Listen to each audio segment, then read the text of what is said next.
नमस्कार विद्यार्थी मित्रांनो, आज आपण प्रॅक्टिस सेट 26 क्लास 7 मॅथ्स बघणार आहोत। प्रॅक्टिस सेट 26 स्टार्ट करायच्या आधी काही बेसिक कन्सेप्ट आपण समजून घेणार आहोत। फॉर एक्झाम्पल, या ठिकाणी मल्टिप्लिकेशन दिलेलं आहे 2 मल्टिप्लाय बाय 2 मल्टिप्लाय बाय 2।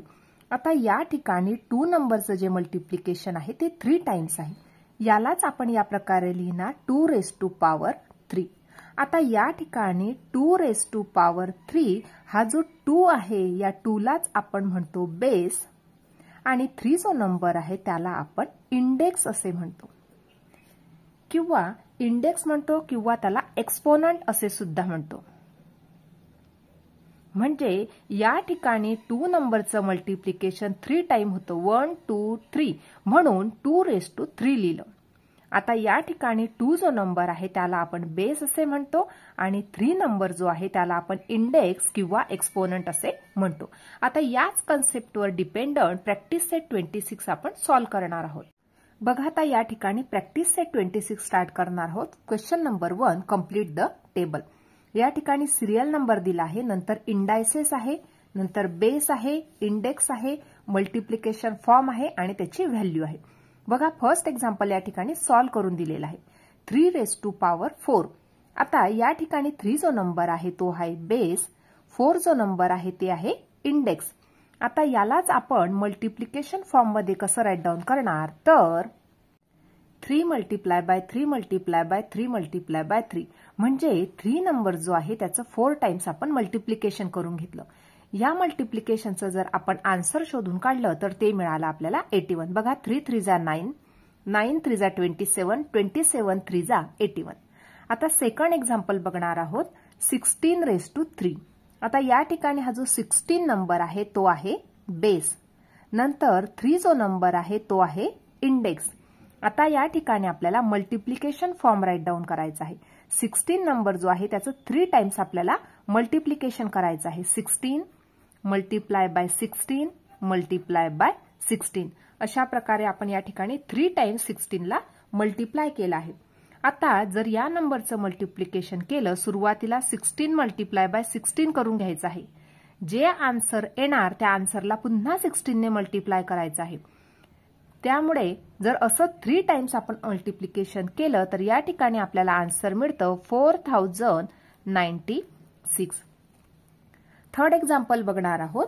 आता बघा, या ठिकाणी बेस दिला आहे, इंडेक्स दिला आहे, आपल्याला इंडायसेस शोधायचं आहे। बघा, आता या ठिकाणी बेस होता -8, त्याची पॉवर किती होती, इंडेक्स किती होतं, तर ती होती 2 म्हणजे -8 रेज टू 2। आता या ठिकाणी मल्टिप्लिकेशन फॉर्म राईट डाऊन करायचा आहे। -8चं मल्टिप्लिकेशन 2 टाइम, -8 मल्टिप्लाय बाय -8, 8 8 जा 64, 2 टाइम्स निगेटिव्ह साईन होती म्हणून तो पॉझिटिव्ह नंबर बनला। म्हणजे या ठिकाणी पॉझिटिव्ह 64 हे आपलं आन्सर आलं। पुढचं एक्झाम्पल बघणार आहोत। या ठिकाणी इंडायसेस शोधायचं आहे, बेस शोधायचा आहे, इंडेक्स शोधायचं आहे। बघा, आता या ठिकाणी 3/7चं मल्टिप्लिकेशन दिलं आहे 4 टाइम्स म्हणजे 3/7 हा झाला बेस। किती टाइम मल्टिप्लिकेशन आहे, 1 2 3 4 म्हणून त्याची इंडेक्स बनली 4। आता या ठिकाणी बेस आणि इंडेक्स माहिती झाला म्हणून या ठिकाणी इंडायसेस लिहिणार 3/7 रेज टू 4। या प्रकारे आपण हे इंडायसेस राईट डाऊन केलं। तर या ठिकाणी त्याची जी व्हॅल्यू होती ती ऑलरेडी आपण या ठिकाणी दिलेली आहे। पुढचं बघणार आहोत -13 रेज टू 4। या ठिकाणी -13 जो नंबर आहे तो आहे बेस, 4 जो नंबर आहे तो आहे इंडेक्स। आता आपल्याला मल्टिप्लिकेशन फॉर्म राईट डाऊन करायचा आहे। -13 multiply by -13 multiply by -13 multiply by -13। सुरुवातीला -13 मल्टिप्लाय बाय -13चं मल्टिप्लिकेशन करून घ्यायचं आहे, त्याचा आन्सर मिळणार 169। पुन्हा -13 मल्टिप्लाय बाय -13चं मल्टिप्लिकेशन करून घ्यायचं आहे, त्याचा आन्सर मिळणार 169। 169 मल्टिप्लाय बाय 169 जर केलं 28,561 म्हणून या ठिकाणी राईट डाऊन करणं त्याचा आन्सर 28,561 हे आपल्याला त्याचं आन्सर मिळालं. म्हणजे -13 multiply by -13 multiply by -13 multiply by -13 4 times जर त्याचं मल्टिप्लिकेशन केलं तर त्याचा आन्सर मिळाला आपल्याला 28,561. क्वेश्चन नंबर 2 बघणार आहोत. Find the value. First example आहे 2⁻10. म्हणजे या ठिकाणी 2 हा बेस आहे आणि 10 हा त्याचा इंडेक्स आहे. म्हणजेच 2 नंबरचं मल्टिप्लिकेशन आपल्याला 10 टाइम्स करायचं आहे. या प्रकारे, कारण या ठिकाणी आपल्याला व्हॅल्यू शोधून काढायचं आहे. हे झालं 5 times into 2 multiply by 2 into 2 multiply by 2 into 2. Count करून घ्यायचे व्यवस्थित. 1 2 3 4 5 6 7 8 9 10 इक्वल टू. बघा आता या ठिकाणी आपल्याला सर्व नंबरचं मल्टिप्लिकेशन करायचं आहे. 2 2 जा 4 4 2 जा 8 8 2 जा 16 16 2 जा 32. म्हणजे इथपर्यंतच्या नंबरचं मल्टिप्लिकेशन मिळालं आपल्याला 32. पुन्हा पुढचे 5 चा ग्रुप घ्यायचा आहे. 2 2 जा 4 4 2 जा 8 8 2 जा 16 16 2 जा 32. म्हणजे या ठिकाणी 32 मल्टिप्लाय बाय 32 करावे लागणार आहे. बघा 2 2 जा 4 2 3 जा 6 प्लस या ठिकाणी दिला 0 3 2 जा 6 3 3 जा 9. या ठिकाणी आपल्याला आन्सर मिळालं ते म्हणजे 1024. म्हणजे 2⁻10 इक्वल टू 1024 हे आपल्याला आन्सर मिळालं. सेकंड एक्झाम्पल बघणार आहोत. 5 क्यूब. म्हणजे या ठिकाणी 5 हा बेस आहे, 3 हा इंडेक्स आहे. म्हणजे 5 नंबरचं मल्टिप्लिकेशन आपल्याला करायचं आहे 3 टाइम. इक्वल टू 5 5 जा 25 25 5 जा 125. म्हणजे 5 चा क्यूब मिळाला 125. थर्ड एक्झाम्पल बघणार आहोत. -7⁻4. बघा आता या ठिकाणी -7 जो नंबर आहे तो आहे बेस आणि 4 जो नंबर आहे तो आहे इंडेक्स. इक्वल टू -7 नंबरचं मल्टिप्लिकेशन आपल्याला करायचं आहे 4 टाइम्स. बघा 2 टाइम्स जर मल्टिप्लिकेशन केलं तर 7 7 जा 49. दोन्ही निगेटिव्ह नंबर होते म्हणून आन्सर या ठिकाणी पॉझिटिव्ह 49 मिळालं. इंटू पुन्हा पुढचे 2 नंबर राहिले त्यांचं मल्टिप्लिकेशन केलं ते सुद्धा आपल्याला पॉझिटिव्ह 49 मिळालं.